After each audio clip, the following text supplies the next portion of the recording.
Health and Family Welfare and Chemicals and Fertilizers, Shri J.P. Tataji, a visionary leader who has been transforming these sectors with multiple initiatives. And before I open the house for questions and answer, I would like the Honorable Minister to make an opening remark, sir.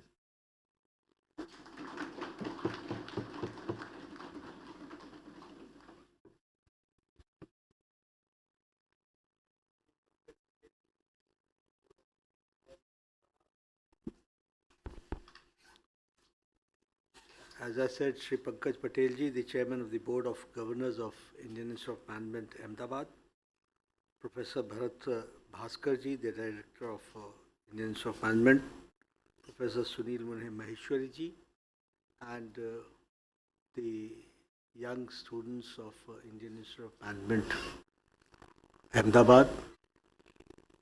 It is indeed a matter of great happiness and an opportunity for me to be here present in this such a prestigious institute, which is a pioneer in management and in other fields, and to interact with the young generation who are studying here, doing research also. So it gives me immense pleasure. I think the conversation will be more lively when your questions will come. But here when I'm standing here, I have to share with you my two responsibilities which I'm at this point of time rendering.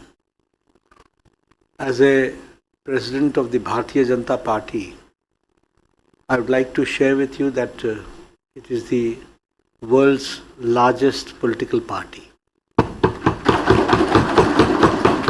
And it has, at this point of time, 120 plus million membership. And we have got more than 10 lakh active membership through which we are working. The difference or the very important part of the Bharatiya Janata Party is that it is a ideological based party. When I say so that it is an ideological based party, we are consistent in our ideology. The strategies may change from time to time, but the consistency in the policy is there. If you talk about other political parties, they have been like pendulums.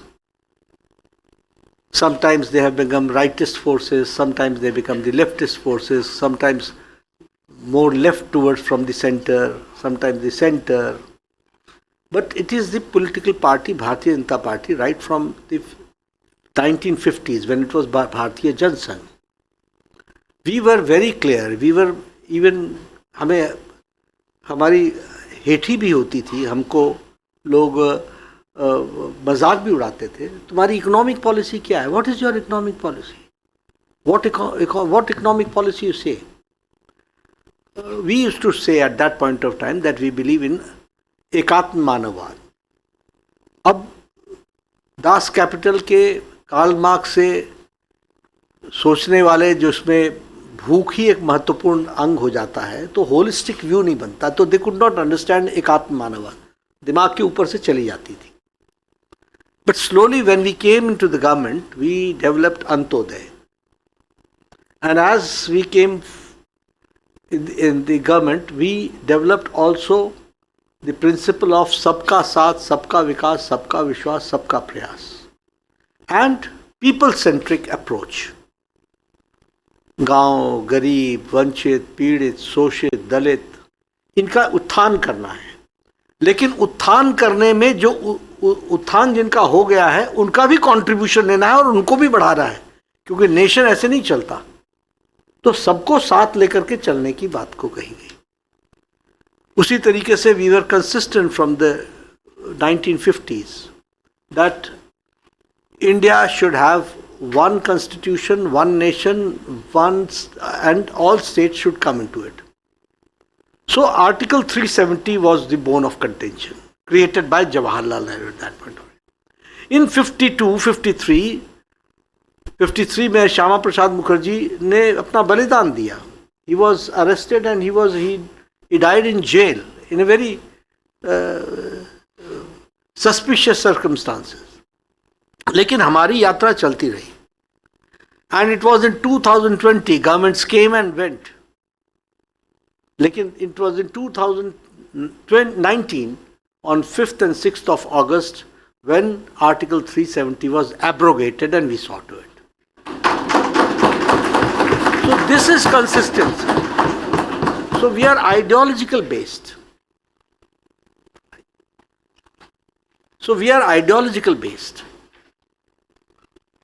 और हम ideology की दृष्टि से ही हम काम करते हैं. अब वैसे I don't know how you will take it, लेकिन हम लोगों ने उस समय कहा था कि 1989 में कहा कि हम राम मंदिर का रास्ता प्रशस्त करेंगे. लोग मजाक बनाते थे कि क्या है, कैसे है, क्या करेंगे, कैसे करेंगे. और हमको लोग ये भी कहते थे कि रामलला हम आएंगे, मंदिर वहीं बताएंगे, तिथि नहीं बताएंगे कि कब करेंगे. लेकिन वी वर कंसिस्टेंट. और हमने ये भी तय किया था कि हम डेमोक्रेटिक तरीके से, लीगल तरीके से करेंगे. और आपको पता है कि पिछले साल 22 जनवरी को हम उसको हासिल कर सके. अब देखिए, all this political people talk about modernisation, modern approach क्या होता है? मॉडर्न अप्रोच ये होता है कि ट्रिपल तलाक को, जिसको सुप्रीम कोर्ट ने कह दिया कि समाप्त करो, and I would like to share with you, there is no triple तलाक in Pakistan, there is no triple तलाक in Bangladesh, there is no triple तलाक in Afghanistan, there is no triple तलाक in Syria, there is no triple तलाक in Iran, Iraq, Malaysia, all Islamic dominated states, un-Islamic states. लेकिन we as the modern champions of secularism were talking, we are not able to touch triple talaq. Supreme court ने कहा था. But we were ideological based. देश के लिए क्या आवश्यक है, और हमने करोड़ों मुस्लिम बहनों को आज़ादी दिलाई और उसमें से निकाल करके रखा, ये भी हम जानते. And see, a prime minister whom we believe to be the expectation of the 21st century, Rajiv Gandhi, उन्होंने सुप्रीम कोर्ट के शाहबानो केस को, जो शाहबानो को रिलीफ मिला था, उससे उसको वंचित किया गया, just because of the pressure of the Muslim clergy eight that point of time. तो ये जो सेकुलरिज्म के चैंपियंस बनते हैं, ये दे हैव बीन ड्विंडलिंग, और ये वोट पॉलिटिक्स की बात करते रहे. It is Bharatiya Janata party जिसने आइडियोलॉजिकल बेस्ड कमिटमेंट के साथ इन सारी चीज़ों को आगे बढ़ाया. वी आर ए कार्डर based party also. Congress party में कभी इलेक्शंस नहीं होता है, लेकिन मेरे 2 टर्म कंप्लीट हो गए हैं, 5 years have completed. Very soon you will be finding a new president, and it is done democratically. 120 million हमारी मेंबरशिप हो गई है, हमारे एक्टिव मेंबर्स बन चुके हैं, हमारे मंडल के यूनिट्स बन चुके हैं, हमारे डिस्ट्रिक्ट के प्रेसिडेंट्स का इलेक्शन चल रहा है, और डिस्ट्रिक्ट के प्रेसिडेंट्स के बाद स्टेट्स का इलेक्शन चलेगा. जिस समय 50% ऑफ द इंडियन स्टेट्स के इलेक्शन हो जाएगा, we are ready under the constitution for a new president for to be elected. और कार्डर बेस्ड ऑर्गेनाइजेशन है, ऊपर से नीचे तक. मैं यहाँ कुछ कहता हूँ, मेरे office bearers, everybody has been allotted states. They have to see to it. They call the video conference meeting of their respective states. Respective states से नीचे districts में जाता है, district से वो बूथ मंडल में जाता है, मंडल से वो बूथ पर जाता है. और हमारे there are 10,40,000 booths, 8 lakh odd booths पर हमारी एक्टिविटी है, और 6,20,000 बूथ्स पर हमारी कमेटी बन चुकी है इस नए इसमें टेन्योर में. So this is how we are cadre based. If I talk about the one thing I will also talk about is when I talk about ideological based and economic policy, the प्रधानमंत्री गरीब कल्याण अन्न योजना, प्रधानमंत्री आवास योजना, स्वच्छता अभियान, आयुष्मान भारत, ये सारे के सारे marginal section of the society को एम्पावर करने के लिए हैं। उज्ज्वला योजना, उजाला योजना, ऑल दिस। तो हम जो हमारा इकोनॉमिक प्लान रहा है उसमें हमेशा हम लोगों ने उन पॉलिसीज को उठाया है जो those who are needy who has to be empowered. तो उस तरीके से हम काम कर रहे हैं। And now coming back to the representative part, I would like to share with you that we have 13 state governments ruled by Bharatiya Janata Party. We have got 18 state governments where we have got NDA governments. And we have got total 57% of the population representation is being governed by Bharatiya Janata Party. And at the same time, the total area where we are representing is 58% of the Indian Union, जहाँ हम सरकार चला रहे हैं. And as you know that we have got nearing 100 Rajya Sabha members and the Lok Sabha members. Total, we are the largest political party. More than 1,500 MLAs are there. More than 1,000 mayors and deputy mayors and the Nagar Panchayats are there. Thousands of our representatives are the Gram Panchayat members. So all this shows that we are the mass-based party. So ideological-based party, cadre-based party and mass-based party. We have got a mass following. This is about Bharatiya Janata Party, and from time to time, as I said, ideology is not to be compromised, but strategy is to be determined from time to time. And accordingly, we work and we go forward in that direction. Now, as heading the ministry, in health sector, lot of things are happening. Universal health coverage की तरफ हम आगे बढ़ रहे हैं. Free drugs and diagnostics की तरफ हम आगे बढ़ रहे हैं. Preventive, promotive, curative, palliative, rehabilitative, geriatric, एक holistic health approach की तरफ हम आगे बढ़ रहे हैं. We are going forward in that direction. और हमारी कोशिश है कि हम जो नीडी है उसको हम कैसे हेल्प कर सकते हैं, कैसे हम उसको ताकत दे सकते हैं. और इसीलिए हम लोगों ने आयुष्मान आरोग्य मंदिर के तहत प्रिवेंटिव पार्ट को स्ट्रेंथन किया है. हम कालाजार के नियरली एलिमिनेशन पर पहुंच गए हैं. ट्यूबरक्लोसिस के एलिमिनेशन में हम बहुत तीव्र गति से आगे बढ़ रहे हैं. और हमारे अन्य दृष्टि से भी हम हेल्थ को आगे बढ़ाने का प्रयास कर रहे हैं. वहीं है जहां हम फर्टिलाइजर्स टाइमली प्रोवाइड करने की कोशिश कर रहे हैं, वहाँ हम ऑर्गेनिक फार्मिंग को भी हम बैलेंस लाने का प्रयास कर रहे हैं. नैनो टेक्नोलॉजी को उसमें ऐड करने का प्रयास कर रहे हैं.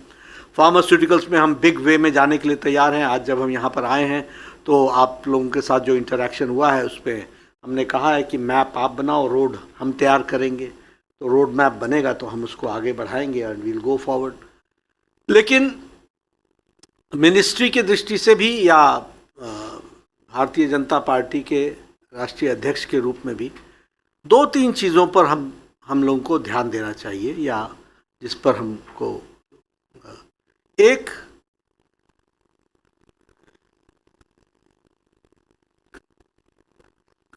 माइंडसेट से we should be ready that the others have got better wisdom than me. Sometimes and mostly we fall prey of our own, we become captive of our own deliberations. हमारे मन में आ जाता है कि हम ही सबसे अक्लमंद हैं और I have to drive, I have to lead. Lead का मतलब क्या है? लीड का मतलब यह है कि you have to take everybody into confidence and go forward. Lead का मतलब ये नहीं कि सबको पीछे लगा लो और जो हम कह रहे हैं वही करो. ये डिफरेंस हमको समझना चाहिए. इसलिए आपको लगता होगा इतनी बड़ी पॉलिटिकल पार्टी मैं नहीं चलाता, करोड़ों कार्यकर्ता चलाते हैं. मिनिस्ट्री मैं नहीं चलाता, thousands of lakhs of employees चलाते हैं. हम उसके पॉलिसी इंटरवेंशंस में को हम सूदन करते हैं. तो कई बार क्या होता है कि हम अपने ही शिकार हो जाते हैं कि जैसे मैंने ही सब कुछ ड्राइव करना है, मेरे टाइम में। No, it is a continuous process. 10 पहले आए हैं, 10 बाद में भी आएंगे। ये मेंटल लेवल पर हमको सोचना चाहिए at this point of time how I can contribute my best. तो coordination, brainstorming, involvement, selection of the subjects, अभी कौन सी चीज की आवश्यकता है मिनिस्ट्री में। अब हमने अपनी मिनिस्ट्री में अभी 2 दिन का मंथन शिविर किया। टॉप जो हमारे 60 ऑफिसर्स हैं उनके साथ 11 सब्जेक्ट्स पर डेलिब्रेट किया। 11 सब्जेक्ट्स पर छोटे छोटे ग्रुप्स बनाए। Everybody was given due time for interaction, for discussion. उसके बाद सब ने उसको, मॉडरेटर ने उसको हमारे सामने पेश किया। फिर सब ने, सारे हाउस ने, all 60 of us gave their comments. उसमें से रोड मैप बन रहा है। And now I have said that by January 25th we should come out what we have to do. Number 1, number 2, what is the road map? And you have to make a road map which is applicable till December 2025. 2047 में पहुंचने के लिए 2029 तक क्या होना है, और 2029 तक होना है तो 2025 के जनवरी में क्या हो जाना है, दिसंबर में क्या होना है, इसको आप स्ट्रेटेजाइज करो। सो now you say I am doing it, no, it is the ministry it is doing it, department it is doing it. तो ये कॉन्सेप्ट भी हमको ध्यान में रखना चाहिए। और इस तरीके से मैनेजमेंट के प्रिंसिपल्स में आप लोगों को पढ़ाया जाता होगा। मैं तो मैनेजमेंट पढ़ा नहीं हूँ, इसलिए मेरा तो प्रैक्टिकल मैनेजमेंट है जो मैं समझ पाया हूँ वो आपके साथ शेयर कर रहा हूँ। मेरे पास थ्योरी तो है नहीं, लेकिन जो प्रैक्टिकल मैं समझ पाता हूँ, क्योंकि मैं कई लोगों को तकलीफ में देखता हूँ, कई लोगों को देखता हूँ जरा डायबिटिक हो गए, जरा हाइपरटेंसिव हो गए। ये भी पैरामीटर्स हैं कि जब हम बॉडी का भी मैनेजमेंट गड़बड़ कर रहे हैं तो उसको भी हमको समझना चाहिए। तो इसलिए फार साइटेड व्यूज लेकर के, टीम स्पिरिट लेकर के, कलेक्टिव गोल लेकर के हम कैसे आगे बढ़ सकते हैं उसको हमको सोचना चाहिए और उसको हमको आगे रखना चाहिए, ऐसा मुझे लगता है। मिनिस्ट्री में हमेशा और पार्टी में भी हमेशा those who matter and those who contribute, उनका क्या व्यू पॉइंट है वो हमेशा हमको कौन लेना चाहिए। देखिए, कोई भी एडमिनिस्ट्रेशन जिसमें स्मूथनेस नहीं है, वह administration can not deliver results. वो सुबह से इसी लगेगा, मेरे से इससे झगड़ा हुआ, मैंने उसको कहा, उसने मेरे को नहीं देखा, मेरा नाम नीचे लिया, मेरा नाम ऊपर लिया, यही चलता रहेगा। तो your goal is going to shift, your focus is going to shift. Never do that. आपका फोकस बड़ा क्लियर होना चाहिए। और फोकस आपका क्या, मेरा फोकस बड़ा क्लियर होना चाहिए। मैं तो अपने बारे में बात कर सकता हूं। तो फोकस जब क्लियर है तो कौन चीज प्राइमरी है और कौन चीज सेकेंडरी है, इसको आपको एज्यूम कर लेने में या एसेस करने में आपको फायदा मिलता है, ऐसा मुझे लगता है। मिनिस्ट्री के हमने गोल्स तय किए हैं सबके, उस पर हम ऑडिट कर रहे हैं। ऑडिट करने के साथ साथ हम कितना आगे बढ़े, कितना पीछे रहे, उसको हम कैसे मीट आउट कर सकते हैं, उस तरीके से हम उनकी प्लानिंग करते हैं। पार्टी में हम लोग निश्चित रूप से, देयर आर स्टेट्स जहां हम कमज़ोर हैं, देयर आर स्टेट्स जहां हम लंबे समय से जमे हुए हैं। हमें दोनों पर फोकस करना है। जहां हम जमे हैं वहां जमे रहें, जहां हम कम हैं वहां के लिए हम स्ट्रेटजाइज करें। सदर्न स्टेट्स हैं, हमने बहुत वहाँ प्रेशर दिया है और कुछ हमको उसका लाभ मिलने वाला है। उसी तरीके से हेल्थ से लेकर के बाकी सब मिनिस्ट्री में भी बहुत से एरियाज़ हैं जहाँ हमको और फोकस देने की ज़रूरत है, ताकत देने की ज़रूरत है, उसको हम पूरा करेंगे ऐसा लगता है। एक क्योंकि जब मैं स्टूडेंट्स के साथ, आप सब शायद जानते नहीं होंगे, not as a bad student but as a student activist, I got the opportunity of visiting and studying in many universities. I'll not say that I was a good student, but not a bad student. So I had an education in Patna where I learned my political early knowledge. then I had education in Shimla, then I had education in Chandigarh, then I had my education in Delhi and Delhi University. Then for a few months I was in JNU also. तो youth को मुझे देखने का लंबा अरसा मिला और varied मिला. अब now I am talking 30 years back, लेकिन यूथ तो यूथ ही है, वही वैसा ही होगा, ऐसा मैं मानता हूँ और मैं इंटरेक्ट भी करता हूँ. एक चीज़ का सजेशन मैं हमेशा देना चाहूँगा, वो हमारी पेरेंटल प्रॉब्लम है कि हमारे पेरेंट्स से लेकर के हमारी सोसाइटी, हम क्या हैं इसकी चिंता छोड़ करके हमें क्या बनना है इस पर बड़ा ध्यान देते. जब हम छोटे थे तो सब लोग अपने बच्चों को डॉक्टर बना रहे थे, डॉक्टर पढ़ो डॉक्टर पढ़ो. जब हम थोड़े बड़े हुए तो सब लोग आईएएस बनाने लग गए. जब हम थोड़े और बड़े हुए तो सब मैनेजमेंट के स्टूडेंट्स बन गए. जब हम थोड़े और बड़े हुए तो मेडिकल और आईएएस इसका कॉम्बिनेशन चल पड़ा, फिर इंजीनियरिंग और इसका कॉम्बिनेशन चल पड़ा. अब इसमें क्या हुआ कि सब लोग उसी पर कूद पड़े. अब मेरे टाइम में सब लोग हिस्ट्री ऑनर्स लेते थे. तो मैं पूछता था क्यों ले रहे हो? क्योंकि आईएएस में 6 पेपर इसमें मिल जाते हैं और सब हिस्ट्री का एच न मालूम हिस्ट्री के स्टूडेंट बन गए. क्यों होता है ये? क्योंकि we always look towards the neighbour's grass. हम दूसरे को देखते हैं. और मेरा ये मानना है कि लोगों की जिंदगी 30-30 साल तक पहुंच जाती है, वो अपने को ही नहीं पहचान पाते. They have never introspected themselves. वो दूसरों को ही देख रहे हैं. वो डॉक्टर बना इसलिए मैं बनूंगा, वो इंजीनियर. मैं जब स्टूडेंट था तो मैंने आज दिन तक अपना मार्क्स नहीं देखा नोटिस बोर्ड पर. मेरे को दोस्त ही प्लेग्राउंड में बताते थे तू फलाना तेरे को इतने नंबर आ गए. मैं कहा थैंक यू वेरी मच. लेकिन मैं अपने साथियों को देखता था, वो कभी ये नहीं देखते थे कि उनको नंबर कितने आए. वो हमेशा ये देखते थे कि उसको कितने नंबर आए. You get my point? कौन ऊपर चला गया, कौन नीचे चला गया. अरे भी तुम कहां पहुंचे इसमें मजा बनाओ ना. हर एक आदमी अपने अपने दृष्टि से बना है, हर एक की अपनी अपनी खूबियां हैं, हर एक की अपनी अपनी क्वालिटीज हैं. And the best part, the worst part is that we reach the age of 25, 26, 27, but we are not able to realize what good things I have. हमारे में कौन सी खूबी है जिसको हमको, और हमेशा आपको अपने स्ट्रेंथ्स पर खेलना चाहिए और वीकनेसेस को कंट्रोल करना चाहिए. ये स्ट्रेटजी होनी चाहिए.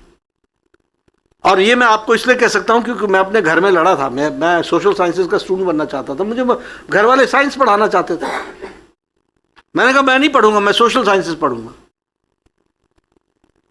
तो बहुत जिद किया गया. मैंने कहा चलो मैं आईसीएसई तक रख लेता हूं साइंस, उसके बाद मेरे को मत बोलना. मैं इतने सुन लेता हूं, इसके बाद नहीं सुनूंगा. अब मैं गया सोशल साइंसेस में. सारे हिस्ट्री पढ़ रहे थे, मैं पॉलिटिकल साइंस पढ़ने लग गया क्योंकि मेरा क्षेत्र दूसरा था.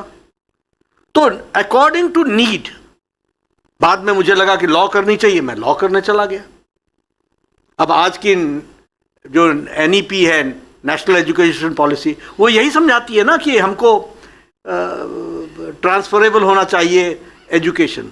वही तो मैं कह रहा था कि जो कॉम्बिनेशन आपको सूट करता है, जो आपके, अब हमारे ज़माने में हम लोगों को ये मौका ही नहीं मिला कि हम साइंस भी पढ़ लें और म्यूज़िक भी पढ़ लें, लेकिन आज के बच्चों को मिल रहा है. अब ये कॉम्बिनेशन हो सकता है, इसमें क्या दिक्कत की बात है. और इसी को तो कहते हैं कि हमने अपने टैलेंट्स को हंट करके आगे बढ़ाना है. तो मेरा सबसे ये निवेदन है आप सबसे कि आप सब अपने को पहचानिए और अपने बारे में आप रास्ता डिसाइड कीजिए. What is your strengths. कोई व्यक्ति लिखने में बहुत अच्छा होता है, बोलने में बहुत कमजोर होता है. कोई व्यक्ति बोलने में बहुत अच्छा होता है, आर्टिकुलेट कर लेता है मिनट के अंदर, लेकिन लिखाई अगर बोल दो कि लिखना है तो बोलेगा यार तू ही लिख दे मेरी तरफ से, बाकी मैं डिक्टेट कर देता हूँ। होती है। कई लोगों का साइंस का कि थॉट प्रोसेस बहुत क्लैरिटी के साथ होती है। कई, अब जैसे आप लोगों को पता नहीं मैनेजमेंट में पढ़ाया जाता है, थ्योरी तो आप पढ़ सकते हो, लेकिन मैनेजमेंट के साथ साथ नर्व्स में मैनेजमेंट चाहिए होता है। बॉडी लैंग्वेज में मैनेजमेंट चाहिए होता है। कठोर फैसले लेने वाला व्यक्ति फिजिटी नहीं हो सकता, और मैनेजमेंट में इसकी आवश्यकता होती है। तो ये सारी चीजों को आपको असेस करना पड़ता है। कई लोग हुक्म तो डालते हैं, लेकिन हुक्म डालने में उनके जवान में ताकत नहीं होती, तो एडमिनिस्ट्रेशन नहीं चलता है। लेकिन जो एडमिनिस्ट्रेटर होता है वो बैठे बैठे बोलता है कल मेरे से अलग से आके मिलना, बस इतना ही कहने से एडमिनिस्ट्रेशन सही जगह पर पहुंच जाता है। तो दैट इज, उसको बोलते हैं, उसके एडमिनिस्ट्रेशन नर्व्स में है, उसको मालूम है कहाँ कितनी बार बात करनी है।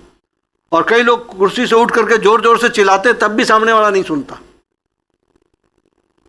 आई डोंट नो, मैं आपके मैनेजमेंट प्रिंसिपल्स को कभी पढ़ा नहीं हूँ, इसलिए मुझे I may look to be a novice, which I accept also, लेकिन this is what I feel from my practical angle. तो मेरा कहना है कि आप अपने आप को संभालिए, समझिए, जानिए, उसके अनुसार चलिए, और उसके साथ कॉन्फिडेंस के साथ चलिए।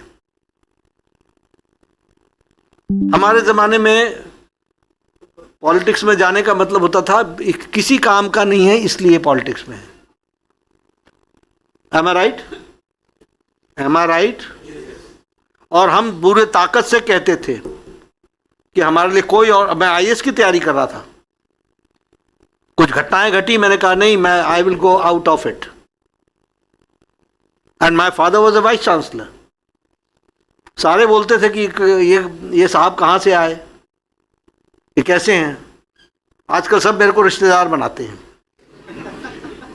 समय का फेर होता है। लेकिन what I mean to say is, you have to understand your conviction should not be diluted. जो आप कन्विक्शन लेते हो उसको जियो, तो सुपरफिशियल जीवन नहीं होना चाहिए। तो ये मैं जरूर यूथ को हमेशा बोलता हूं, क्योंकि टाइम इज वेरी प्रेशियस, और उसको उसी तरीके से हमको आगे लेकर के चलना चाहिए। एक अंत में खाली यूथ के लिए बोलता हूँ, और ये सबकी बीमारी है, तकलीफ है, हम दूसरों से सर्टिफिकेट बहुत ढूंढते हैं। दूसरों से हम सर्टिफिकेट ढूंढते हैं, वो हमको सर्टिफिकेट देगा, वो हमको बताएगा कि आप तो बहुत अच्छे हैं, तभी मैं उसको मानूंगा। ये भ्रमजाल है। दूसरा बहुत छोटा है आपको सर्टिफिकेट देने के लिए। सबसे बढ़िया सर्टिफिकेट वो है जब आप इंट्रोस्पेक्ट करके अपनी कमी निकाल करके आगे उसको सुधारने की ताकत रखते हो। That is the best certificate which you can get. आपको अपने से ढूंढो, और क्या कर सकता था, और क्या कर सकता था, और बेटर क्या हो सकता था। क्योंकि ये पता नहीं आपको ये बातें कितनी ठीक लगेंगी, लेकिन मुझे लगता है, इसलिए मैं बोल देता हूँ। मुझे तो जब मैं मौका मिलता है तो मैं इसकी चर्चा करता हूँ कि मैं ऐसी हंसते हंसते बोलता हूँ, आप सबसे शेयर करता हूँ। हमारे यहाँ पॉलिटिक्स में बहुत लोग चलते हैं, बहुत इसको आगे कोट मत कीजिएगा, लेकिन सब लोग अपने नेता लोग पोस्टर में वो उनका तस्वीर कहाँ है वो देखते हैं ना। मैं उनसे पूछता हूँ, यार ये बता तेरे बगल में किसकी तस्वीर थी, तो वो बोलता है ध्यान में नहीं है। मैं कहता हूँ तो जब तेरे ध्यान में वो नहीं है तो उसके ध्यान में तू कहां से होगा। You get my point. सब कोई अपने से ही आत्ममुग्ध है, अपनी ही चिंता में लगे हैं। अरे भाई फोटो लगा नहीं लगा, जमीन पर कितना परिवर्तन ला सके हो ये महत्वपूर्ण है।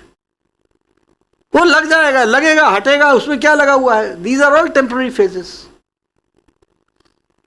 तो लेकिन हम जब आत्मस्तुति से ओतप्रोत हो जाते हैं तो इन सब चीजों की हम चर्चा करते हैं। मेरा नेम प्लेट कहाँ है, मेरी पोजीशनिंग कहाँ है, मैं डायस पर हूं कि नहीं हूं।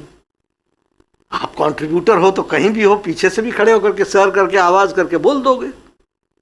दम होगी बात में तो बुलाएगा आगे और बोलेगा कि yes come, you have got a point two से। तो ये कॉन्फिडेंस भी हमको डेवलप करना चाहिए। और इस दृष्टि से हमको, मैं बहुत लोगों को देखता हूँ, मुझे मालूम नहीं, लेकिन हम लोग पेरेंटल और पीयर प्रेशर्स में बहुत रहते हैं, बहुत रहते हैं। मैं आप सबसे निवेदन करता हूँ उससे निकल जाओ। कुछ नहीं है, सब जो आप सोचते हो उसको अपने से ही चेक करो, इंट्रोस्पेक्ट करो, 10 बार सोचो, 50 बार सोचो, अपने से ही अपने आर्ग्यूमेंट्स को कट करो, अपने से ही अपनी चीज़ों को और परिष्कृत करो, और बी बोल्ड। जो बात लगती है वो पूरे अच्छे तरीके से, पूरी इज्जत से उस बात को रख देनी चाहिए, पूरी तहजीब के साथ रख देनी चाहिए। उसमें कोई एरोगेंस नहीं चाहिए, उसमें कोई वो नहीं चाहिए। लेकिन मैं पर्सनली ये फील करता हूँ कि बहुत से लोग, या तो आधे लोग सिर्फ शर्म शब्द नहीं है, लेकिन हिचकिचाहट के कारण छोड़ देते हैं कि क्या बोले, छोड़ो, क्या बोलना है। कई बार इस कारण से हो जाता है, कई बार इस कारण से हो जाता है कि इनको समझ में ही नहीं आएगा जो मैं बोल रहा हूँ, वो भी एक अलग एंगल पर चले जाते हैं लोग। तो मुझे लगता है कि इन सब से नीचे निकल करके नॉर्मल दृष्टि से we should always be communicative and we should always be receiving communication. We should give the environment कि जिसमें से कम्युनिकेशन निकल सके। आप सब लोग बहुत प्रिविलेज है, मैं बार बार बोलता था, देखो मैं स्टूडेंट लीडर था, मैं बोलता था, वो आपको भी मैं बता देता हूँ। हम कहते थे एट आवर यंगर थे तब, education is our birth right, और हम लड़ते थे, वाइस चांसलर से लड़ते थे, यूनिवर्सिटीज़ में लड़ते थे। लेकिन जब हम ज़्यादा बड़े हुए, पॉलिसी मेकिंग में आए, तो हमारे समझ में आया कि education is birth right till your schooling, but professional education is a privilege, and the education which you are getting here is certainly a great amount of privilege which you are getting. So you owe to the society, you owe to the people at large, and that commitment should always remain in your mind. You are privileged, you have got brains, you have got capacity, that is why you have got admission in such a prestigious institution. It is by the grace of God, because of your hard work. But at the same time, it is not a right, it is a privilege. And that you owe to the society, and that you have to return back to the society by positively contributing. तो ऐसा मुझे लगता है। मैंने कुछ stray ideas मेरे मन में थे, तो वो मैंने आपके साथ शेयर किए। मुझे बताया गया था कि आप सब लोग मुझसे, मैं आप सबसे मिलने वाला हूँ, तो जो बातें मेरे साथ दिमाग में आती रहती हैं तो वो आपसे शेयर किया है। बहुत कुछ लोगों को अटपटा भी लगा होगा, लेकिन जो मेरे मन में है वो मैंने आपसे शेयर किया। धन्यवाद।